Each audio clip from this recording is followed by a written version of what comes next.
हम आपको ऐसी एक घटना से परिचित करवाने जा रहे हैं जिसके पीछे क्या कारण है यह तो नहीं पता, लेकिन गांव के लोग इसे अपने पूर्वजों की आत्मा से जुड़ा राज मान रहे हैं। गोरखपुर उत्तर प्रदेश के पास एक छोटा सा गांव है।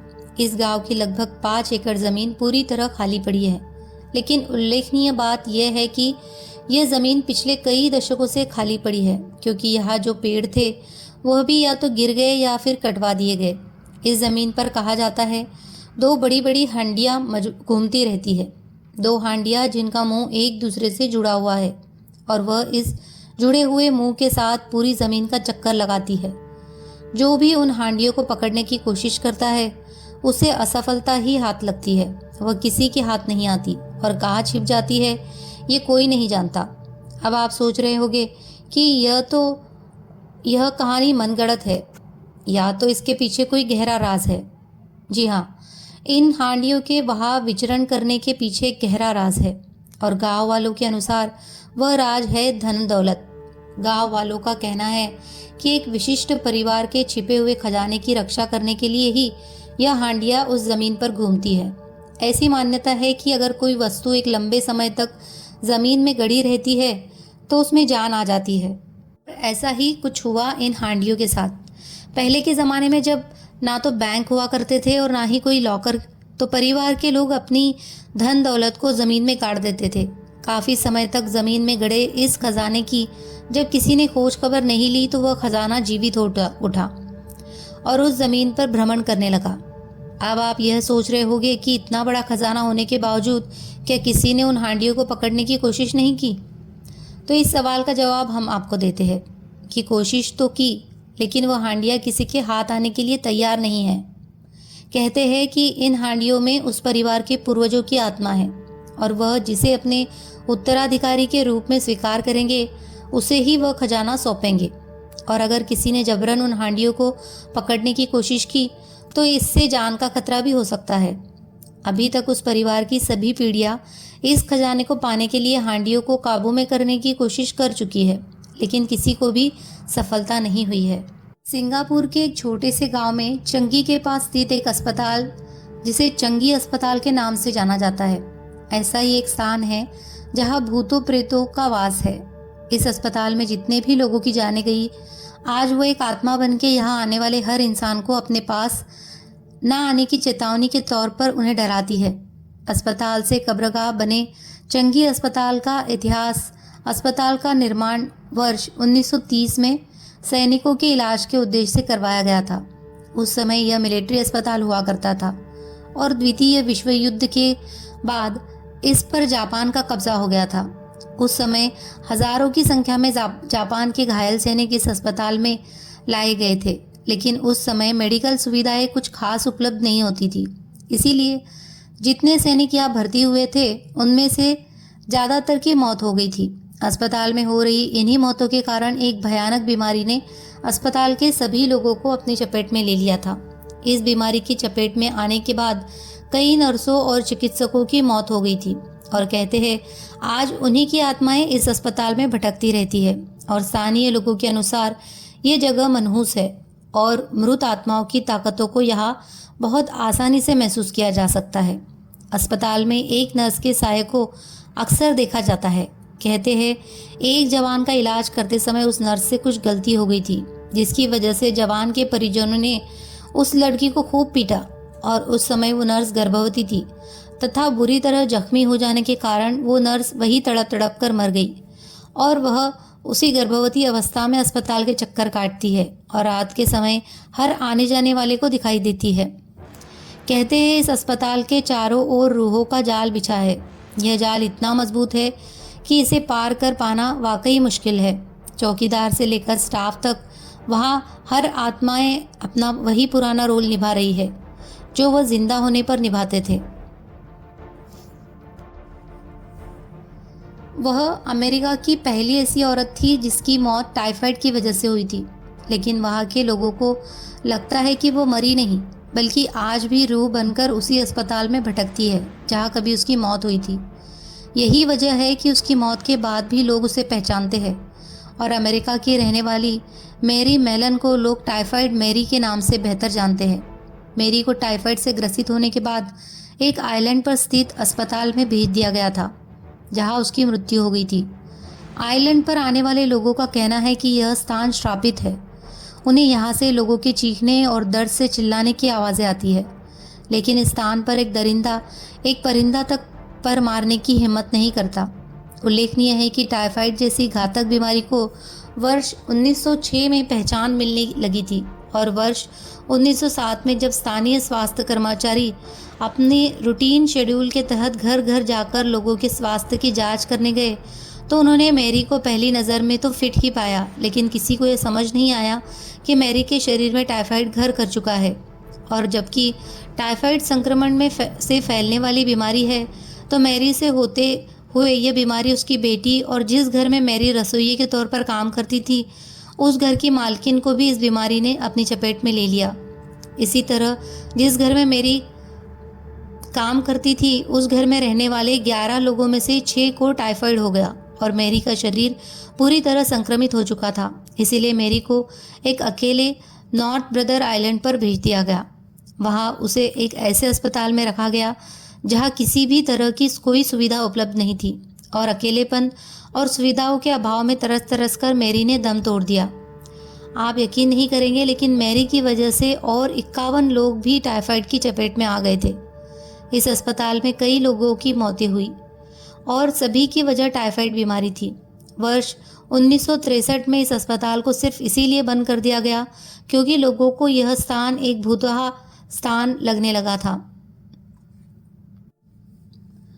डेथ वैली के नाम से बहुत कम लोग परिचित होंगे क्योंकि अभी इसके बारे में सिर्फ दबी जुबान से ही चर्चाएं होती रही, लेकिन अब इस वैली का सच शायद बाहर आ रहा है क्योंकि अभी तक नासा जो इस वैली और यहाँ मौजूद पत्थरों की पहेली को सुलझाने की बात कर रहा था, वह भी अब अपने हाथ खड़े कर चुका है क्योंकि उसे भी ये समझ नहीं आ रहा कि आखिर 700 पाउंड का पत्थर एक स्थान से दूसरे स्थान तक कैसे जा सकता है, जबकि वहाँ किसी और के होने का कोई सबूत नहीं है और ना ही वहाँ कुछ ऐसा है जो इतने भारी पत्थर को हिला पाने तक में सक्षम हो। कैलिफोर्निया स्थित डेथ वैली के तैरते पत्थरों की कहानी लोग सदियों से कहते सुनते आ रहे हैं, लेकिन इन कहानियों पर किसी ने भी कभी यकीन नहीं किया। लोगों का कहना है कि इस वैली में स्थित पत्थर यहाँ तैरते हैं, वह अपने आप एक स्थान से दूसरे स्थान तक पहुँचते हैं। इस वैली के भीतर कोई जादुई शक्ति है, लेकिन चमत्कार की अवधारणा को सिरे से नकारने वाला विज्ञान एक बार फिर इस जगह के चमत्कारी होने जैसी बातों को मनगढ़ंत बता रहा है। एक थ्योरी के तहत planetary scientist professor Rolf Lorenz ने यह समझाने का प्रयास किया है कि किस तरह यह पत्थर एक स्थान से दूसरे स्थान पर पहुंचते हैं। प्रोफेसर रॉल्फ का कहना है कि सर्दियों के मौसम में इस वैली के पत्थरों पर बर्फ जम जाती है और जब सर्दियों का मौसम जाते ही इन पत्थरों के ऊपर कीचड़ जम जाता है तो बर्फ छिप जाती है और बर्फ के आवरण से जमी चट्टानों को इस स्थान पर बहने वाली तेज हवा आगे की ओर धकेल देती है और देखने वाले को यह लगता है कि रेत में यह भारी भरकम पत्थर खुद तैरते हुए आगे बढ़ गए, जबकि सच कुछ और ही है। प्रोफेसर रॉल्फ का कहना है कि जब किसी चट्टान के ऊपर बर्फ की चादर चढ़ जाती है तो उस चट्टान में मौजूद तरल पदार्थों का स्तर बदलते तापमान के साथ साथ बदलता रहता है और चट्टान आगे पीछे होने लगती है, जिससे यह आभास होता है कि यह चट्टान रेत में तैर रही है। आपको यकीन नहीं होगा कि इस थ्योरी से पहले लोग इस चट्टान के बारे में बहुत कुछ बोलते थे। कोई कहता था कि इन चट्टानों में जादुई शक्तियां हैं, तो कोई इस स्थान को एलियन या तंत्र मंत्र से श्रापित मानता था। अब आपको हो सकता है इस बात पर हंसी आए, लेकिन लोग इस स्थान पर मौजूद पत्थरों को अपने घर भी ले गए थे क्योंकि वह इन्हें चमत्कारी मानते थे। प्रोफेसर रॉल्फ के स्थान के रहस्य को साफ कर देने के बाद भी लोग इस स्थान पर एलियन और तंत्र विद्या की मौजूदगी को सही मानते हैं। अपनी बेपनाह खूबसूरती और प्रकृति के साथ करीबी के लिए मशहूर शिमला शहर हर रात एक ऐसी खौफनाक घटना का गवाह बनता है जिसे बच पाना कभी कभार मुश्किल जान पड़ता है। शिमला के निवासियों को तो अब ऐसे माहौल में रहने की आदत पड़ गई है। वह जब भी रात के समय घर से बाहर निकलते हैं तो उन्हें यही लगता है कि न जाने अब उनके साथ क्या होगा। शिमला में ऐसे बहुत से स्थान हैं जहां पारलौकिक ताकतों के होने का एहसास होता है, जहां हर रोज़ कुछ न कुछ भयानक घटता ही है। यहाँ एक नहीं कई भूत स्थान हैं जिनके बारे में हम आपको बताने जा रहे हैं। शिमला का इंदिरा मेडिकल अस्पताल हिमाचल का सबसे बड़ा अस्पताल इंदिरा मेडिकल अस्पताल शिमला में स्थित है, लेकिन लोगों के बीच इस अस्पताल का इतना खौफ है कि उनका मानना है कि जो लोग इस अस्पताल से अपना इलाज करवा कर वापस आते हैं तो जल्द ही उनकी मृत्यु हो जाती है। लोगों का मानना है कि ठीक होकर वापस आने के बाद भी हर सप्ताह किसी न किसी व्यक्ति की मृत्यु हो ही जाती है। ऐसा माना जाता है कि जिन लोगों की मौत इस अस्पताल में हुई थी उनकी रूहें आज भी इसी अस्पताल के अंदर डेरा जमाए हुए हैं, जिनकी काली छाया उस अस्पताल के मरीजों पर पड़ती है। इस अस्पताल को श्रापित माना जाता है और यहाँ जितने भी लोग अपना इलाज करवाने आते हैं उन्हें हर समय किसी न किसी के अपने आसपास होने का एहसास होता है, जबकि वहाँ कोई दूसरा नहीं होता। शिमला के लोगों को अब यह यकीन होने चला है कि यहाँ कुछ न कुछ जरूर ऐसा होगा जो सही नहीं है। लोगों ने यहाँ अजीबोगरीब आवाज़ों को सुना है जो व्यक्तियों को उनके नाम से पुकारती है, तो कभी कोई उन्हें धक्का देता है, सीढ़ियों के बीच उनका रास्ता रोक लेता है, लिफ्ट का फंसना और अचानक चलने लगना और साथ ही तीखी आवाज़ों में किसी का चीखना आदि जैसी घटनाएं अब आम हो चुकी है। शिमला का convent of Jesus and Mary school को हॉन्टेड माना जाता है। ऐसा कहा जाता है कि स्कूल के लिए 13 तारीख का शुक्रवार मौत का पैगाम लेकर आता है। कहते हैं ब्रिटिश काल में यह स्थान एक अनाथालय हुआ करता था और रात के समय जब सब बच्चे सो रहे थे तो किसी ने उनके कमरे में आग लगा दी थी। इस घटना के बाद से लेकर अब तक वहाँ जली हुई रूहों को देखा जाता है। हालांकि अब उन बच्चों की आत्मा को शांति प्रदान करने के लिए उस स्थान पर बच्चों के लिए झूले और अन्य ज़रूरी सामान रखा गया है, लेकिन फिर भी कहा जाता है यहाँ एक लड़की जली हुई अवस्था में अध्यापकों और चपरासियों से गुड़िया और खिलौनों की मांग करती है। भोपाल की डरावनी कहानी। कभी यह स्थान बहुत खूबसूरत हुआ करता था, लेकिन आज इसे शैतानी रूहों ने अपने कब्जे में ले लिया है। यह आत्माएं इतनी खतरनाक और दुष्ट है कि दिन ढलते ही जो भी व्यक्ति अपनी मौजूदगी यहाँ दर्ज करवाता है उसे वह अपना शिकार बना लेती है। बहुत से लोग जिन्हें आत्माओं, पारलौकिक शक्तियों और शैतानी ताकतों जैसी किसी भी चीज़ पर विश्वास नहीं होता, वह ऐसी बातों को मनगढ़ंत मानकर झुठला देते हैं। लेकिन यह भी सच है कि किसी के झुठलाने से या टाल देने से सच नहीं बदलता। भोपाल के शिवपुरी में स्थित 2100 साल पुराने किला एक ज़माने पहले बेहद खुशनुमा हुआ करता था, लेकिन अब यहाँ रात तो क्या दिन में कोई आने का साहस नहीं करता। लोगों का कहना है कि यहाँ रात के समय घुंघरूओं की आवाज़ें आती है जो दूर दूर तक लोगों को सुनाई देती है। स्थानीय लोगों का कहना है कि दिन ढलते ही यहाँ महफिल जमती है जिसमें प्रेत आत्माएं शामिल होती है, और जिन जिन लोगों ने उस महफिल को देखा उनकी तुरंत ही मौत हो गई। भोपाल के शिवपुरी में एक छोटा सा कस्बा है पोहरी, जहाँ यह किला स्थित है। इस स्थान के बारे में कोई नहीं जानता, लेकिन जब से मीडिया में यहाँ होने वाली संदेहास्पद घटनाओं को प्रचारित किया गया है तभी से लोगों को यह समझ आने लगा है कि यहाँ कुछ न कुछ गड़बड़ ज़रूर है। वे लोग जो भूत प्रेत और आत्माओं के होने जैसी बातों पर यकीन नहीं करते, अब तो वो भी इस किले को श्रापित समझने लगे हैं। इस स्थान की अपनी तो कोई पहचान नहीं है, लेकिन जब से इस किले के भूतवा होने की बात सामने आई है तब से लोग पोहरी को पहचानने लगे हैं। पहले इस किले में दिन में स्कूल भी चला करता था, लेकिन जब बच्चों ने वहाँ कुछ अजीबोगरीब हरकतें महसूस की तो वहाँ स्कूल लगना भी बंद हो गया है। यह किला वीर खांडेराव का है और लोगों का कहना है कि यहाँ जो महफिल जमती है वो वीर खांडेराव की सभा है। वही रात के समय अपनी नर्तकियों के साथ महफिल जमाते हैं। यहाँ रात को आत्माएं पूरे किले को अपने कब्जे में ले लेती है और घनी झाड़ियों के बीच घिरे इस जंगल में अगर गलती से कोई रात के समय रुक गया तो उसका हश्र अच्छा नहीं होता। स्थानीय लोगों का तो यह भी कहना है कि 2100 वर्ष पुराने इस किले में वीर खांडेराव का डेरा था, लेकिन उनकी मृत्यु के बाद यहाँ कोई परिवार कभी टिक नहीं पाया। कहते हैं एक परिवार ने यहाँ रहने का साहस किया तो पहले ही दिन घर की महिलाएं अजीबोगरीब हरकतें करने लगी। उन्हें तंत्र विद्या से ठीक करवाया गया। कुछ लोग तो ये भी कहते हैं कि इस किले के भीतर खजाना छिपा है जिसकी रक्षा यहाँ भटकने वाले भूत प्रेत करते हैं, लेकिन सच क्या है इसका पता लगाने की किसी की हिम्मत नहीं है। भूतिया गांव। एक ऐसे गांव के बारे में बताने जा रहे हैं जहाँ के लोग साये के डर में रात भर सो नहीं पाते हैं। शाम ढलते ही उस गांव के लोग अपने घरों के दरवाजे बंद कर लेते हैं और कुछ लोग उस गांव के मंदिर में अपनी सलामती के लिए प्रार्थना और भजन कीर्तन करने लग जाते हैं। उस गांव के लोगों को लगता है कि रात को रूहानी ताकतें उन्हें परेशान कर सकती है। ऐसा क्या है इस गांव का रहस्य और कौन इन्हें परेशान कर रहा है? आइए आपको विस्तार से बताते हैं। ये मध्य प्रदेश के बैतूल जिले का निर्गुण गांव है। इस गांव में दिन में तो सामान्य होते हैं, लेकिन रातें डरावनी हो जाती है। सूरज ने जैसे ही आंखें बंद की, यहाँ के लोगों में खौफ दौड़ने लग जाता है। रात को बुरी आत्माएं लोगों में इस कदर भर जाती है कि दिन में उजाले में भी लोग इनकी बातें करके सहम जाते हैं। यहाँ के स्थानीय लोगों को उनके परिवार वाले रात को खेत पर जाने से मना करते हैं और रात को बिजली भी केवल 2 घंटे ही रहती है। घर के कोने में बैठकर लोग रात गुजारते हैं और रात भर भगवान से ये दुआ करते हैं कि खौफ का वो साया उनके आसपास भी ना भटके और ना ही कोई रूहानी ताकत उनके घर का दस्तक दे। चाहे अमावस की रात हो या पूर्णिमा, रात ढलते ही मंदिरों में लोग भजन कीर्तन के लिए निकल जाते हैं और दूसरी तरफ घरों में कुंडियाँ लग जाती है। गलियों में धड़कन बढ़ा देने वाला सन्नाटा छा जाता है। अगर वो सन्नाटा कभी टूटता है तो कुछ रहस्यमयी आवाज़ें सुनाई पड़ती है। आखिर क्या है ये अनजाना डर? कौन है इस गांव में जो रात होते ही घर की कुंडियाँ खटखटाने लगता है? कौन है वो भूत जिसके डर में गांव के 2000 लोग बेबस और लाचार हो जाते हैं? इसके सच को तलाशने के लिए आज तक की टीम इस गांव में पहुंची।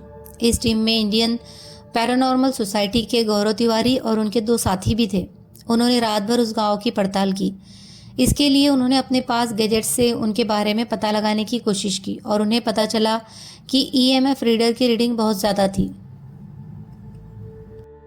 हेलो फ्रेंड्स, ये बात बांग्लादेश की है।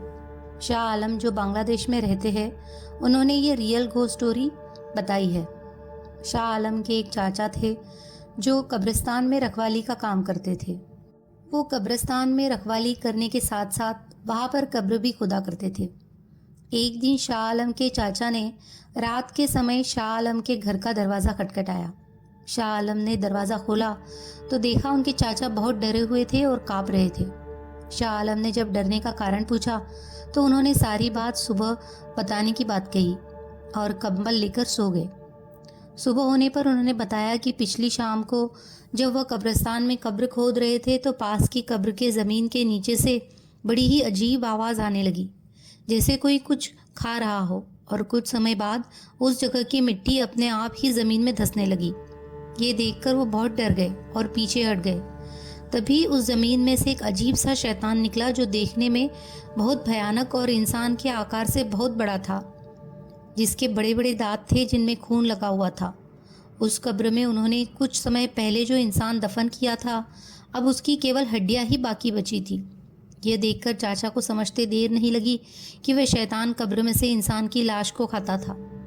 जब शैतान ने चाचा को देखा तो वो चाचा के पीछे भागा। चाचा बड़ी तेज भागकर कब्रिस्तान के पास की मस्जिद में चले गए। कुछ देर बाद जब मस्जिद में मौलवी आए तो उन्होंने चाचा के ऊपर मंत्र फूंककर एक ताबीज़ दिया। मस्जिद से निकलकर सीधे वो शाह आलम के घर आए थे। इस घटना के बाद चाचा डरे रहने लगे और वह कब्रिस्तान की रखवाली करने वाले कमरे में कभी भी अकेले नहीं सोते थे। अब उनके साथ 1-2 मौलवी भी साथ सोते थे।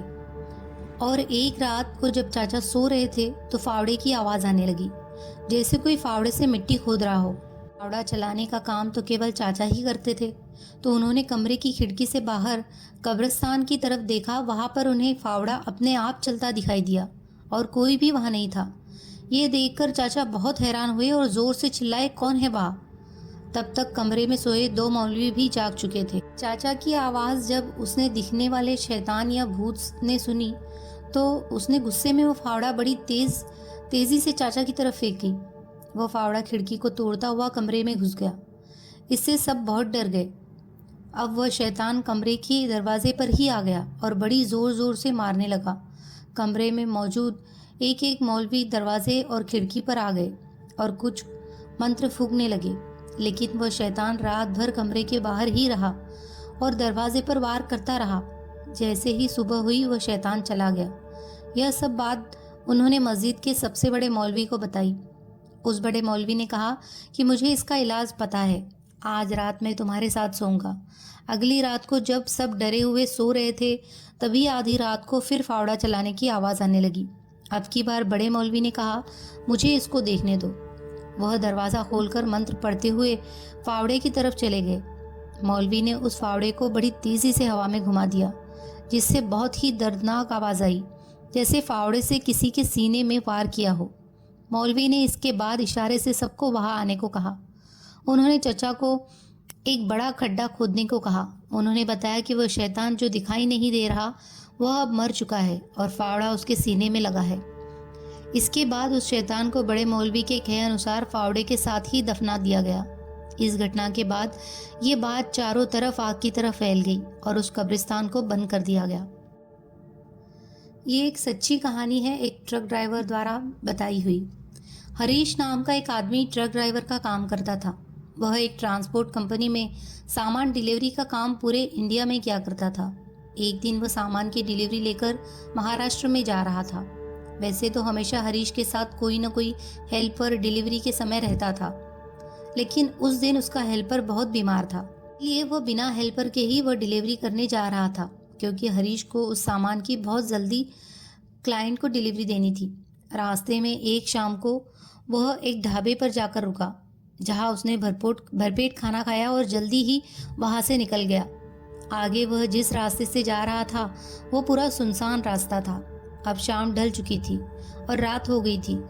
कुछ दूर सड़क पर चलते हुए हरीश को रास्ते के किनारे पर एक ट्रक पलटा हुआ दिखाई दिया, जिससे उस ट्रक का सारा लोड सामान बाहर बिखरा पड़ा था। वहाँ काफ़ी अंधेरा था, लेकिन उस ट्रक की हेडलाइट और टेल लाइट जल रही थी। हरीश ने ऐसी स्थिति में उस ट्रक ड्राइवर की मदद करने के लिए अपना ट्रक रोक लिया। हरीश ने पास जाकर उस ट्रक के केबिन में देखा, लेकिन उसे ट्रक में न तो ड्राइवर ना ही कोई हेल्पर नजर आया। उस ट्रक के आगे का शीशा टूटा हुआ था और आगे वाला हिस्सा अंदर धंसा हुआ था, जो देखने पर ऐसा लग रहा था कि ट्रक किसी खंबे से टकराया हो, लेकिन वहां पर ऐसा कोई खंबा नहीं था। रास्ते के एक तरफ खाई और दूसरी तरफ घना जंगल था। उसने सोचा, इस ट्रक की ऐसी हालत है, इसकी सूचना मुझे अपने मालिक को देनी चाहिए, वही इसकी कुछ मदद करेंगे। उसने तभी अपने मालिक को फ़ोन करके बताया। मालिक ने हरीश से उस ट्रक का नंबर मांगा। मालिक ने हरीश से कहा कि वह इसकी सूचना पुलिस को देगा। इसके बाद हरीश अपने ट्रक पर वापस जाने लगा। तभी उसके पैरों के नीचे कुछ चीज़ आई। जब उसने ध्यान से देखा तो वह खून से सना मांस का लुथड़ा था। इसके बाद उसने अपने ट्रक पर वापस जाकर टॉर्च निकाल लाई। उसने टॉर्च जैसे ही ड्राइवर की सीट के नीचे मारी तो वहाँ बहुत सा खून बिखरा पड़ा था, जिससे हरीश बहुत डर गया। तभी उसके पास के जंगल की झाड़ियों के सरसराने की आवाज़ आई। हरीश ने झाड़ी पर टॉर्च मारी तो उसको 2 लाल रंग की आंखें चमकती हुई नजर आई। वह एक 10 फुट का जानवर की शक्ल का जीव था। वह जैसे ही हरीश की तरफ लपका, हरीश बड़ी तेजी से ट्रक की तरफ भागा और अपना ट्रक स्टार्ट करके भगा लिया। हरीश की अब भी सांस फूल रही थी। हरीश को अब समझ आ चुका था कि उसी डरावनी जीव के सामने आने की वजह से वह ट्रक पलटा होगा और उसने ज़रूर ड्राइवर और हेल्पर को मार दिया होगा। हरीश डिलीवरी करके आने के बाद भी उसी रास्ते से आया, लेकिन अब दिन का समय था और उसने अब की बार रुकने की बिल्कुल भी नहीं सोची। एक बार की बात है, रामपुर गांव के बाहर एक भूत रहता था। रात के समय वह गांव में जाता और लोगों के घर के पास से गुजरता। वह गांव में भोजन के लिए अपना शिकार ढूंढता था। लोगों को यह बात पता थी, जिससे सभी लोग अपने घर के बाहर कल आना लिख देते थे। भूत जब घर के बाहर कल आना लिखा देखता तो उस घर में नहीं जाता। एक दिन गांव में एक सेठ और उसकी पत्नी रहने के लिए आए। गांव के लोगों ने सेठ और उसकी पत्नी को भूत के बारे में पहले से ही बता दिया था और घर के बाहर कल आना लिखने को बोला। सेठ ने लोगों की बात को अनसुना कर दिया और सेठ की पत्नी के कहने के बावजूद घर के बाहर कुछ नहीं लिखा। सेठ पत्नी से बोला, मैं किसी भूत से नहीं डरता। जब रात हुई और गांव के सब लोग सो गए, तब भूत गांव में आया और उसने लोगों के घर के बाहर कल आना लिखा देखा। जिस घर में वह कल आना लिखा देखता तो वह दूसरे घर में चला जाता, क्योंकि वह सोचता इस घर में कोई नहीं रहता। जब भूत सेठ के घर के बाहर पहुंचा तो वहाँ कुछ नहीं लिखा था। यह देखकर भूत बहुत खुश हुआ और सोचा, आज तो इंसान को खाना मिलेगा। इसके बाद वह दरवाजे को खटखटाने लगा। सेठ की पत्नी ने जब आवाज़ सुनी तो वह डर गई, लेकिन सेठ के कहने पर वह दरवाज़ा खोलने गई। दरवाज़ा खोलने से पहले उसने खिड़की से झाँक कर देखा तो उसे बाहर भूत खड़ा दिखाई दिया। वह दौड़ते हुए सेठ के पास आई और भूत के बारे में बताया। सेठ और उसकी पत्नी दोनों इससे डर गए और आपस में बचने की बात करने लगे। भूत ने उनकी यह बात सुन ली और वह और जोर जोर से दरवाज़ा खटखटाने लगा। कुछ देर बाद भूत ने उनका दरवाज़ा तोड़ दिया और अंदर घुस गया। सेठ और उसकी पत्नी बचने के लिए घर के पीछे के दरवाजे से बाहर भाग गए। भूत के घर में घुसने पर घर का कुत्ता मोती भूत के सामने जाकर भौंकने लगा। सेठ की पत्नी ने जब मोती की आवाज़ सुनी तो उसने सेठ को मोती को बचाने को कहा। सेठ ने जब मना किया तो वह खुद मोती को बचाने चली गई, क्योंकि वह मोती से बहुत प्यार करती थी। जब वह मोती को बचा रही थी तो भूत ने उसे पकड़ लिया और अपने साथ ले गया। वह सेठ की पत्नी को जंगल में एक गुफा में ले गया। भूत ने उसे खाने के लिए बंदी बना लिया। मोती भी सेठ की पत्नी के पीछे पीछे गुफा में पहुंच गया। सेठानी ने मोती को भगा दिया जिससे भूत उसको न खाए। मोती दौड़ता हुआ सेठ के पास गया और उसको खींचने लगा। सेठ को पता था कि मोती उसकी पत्नी को बचाने भूत के पीछे गया था, जिससे उसको यह पता होगा कि भूत सेठानी को लेकर कहाँ गया। सेठ गांव के कुछ लोगों को लेकर मोती के पीछे पीछे गया। मोती उनको एक गुफा में लेकर गया। बहुत से गांव वालों को मशाल के साथ आता देख भूत सेठानी को छोड़कर भाग गया। इस तरह मोती की हिम्मत से सेठानी की जान बच गई।